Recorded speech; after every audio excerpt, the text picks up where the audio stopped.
এই লড়াই শুধুমাত্র আরজি করের নির্যাতিতার লড়াই নয়, এই লড়াই প্রত্যেকটি ছেলেমেয়ের যারা জীবনে কোথাও না কোথাও নিগ্রহের শিকার হয়েছেন তাদের এই লড়াই। বুধবার শহর কলকাতা দেখল প্রতিবাদের এক নতুন রূপ।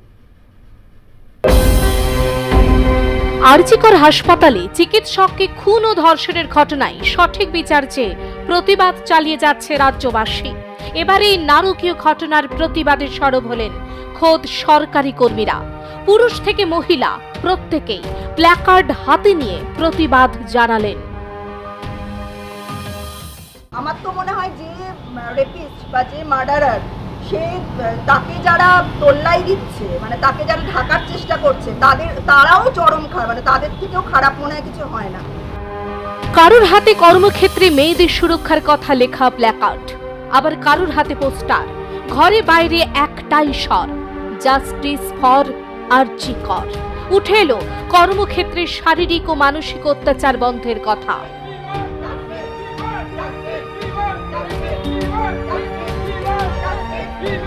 এই লড়াই শুধুমাত্র মেয়েদের নয়, প্রত্যেকটি মেয়ে ও প্রত্যেকটি ছেলের লড়াই।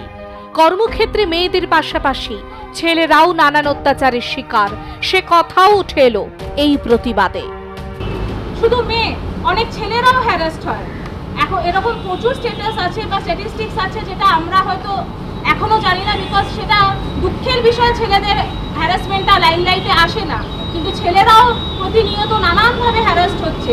সেই ছেলেরাও যাতে এগিয়ে আসে যে হ্যাঁ আমি হ্যারাসড হচ্ছি, আমার ওপরে এই নির্যাতন চলছে, এই মানসিক এই শারীরিক এই নির্যাতন চলছে।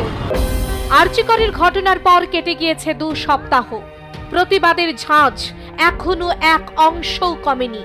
সরকারি সংস্থা থেকে বেসরকারি সংস্থা, সঠিক বিচারের দাবিতে দিকে দিকে গর্জে উঠেছেন সাধারণ মানুষ। কবে হবে সঠিক বিচার, সেদিকে তাকিয়ে রাজ্যবাসী।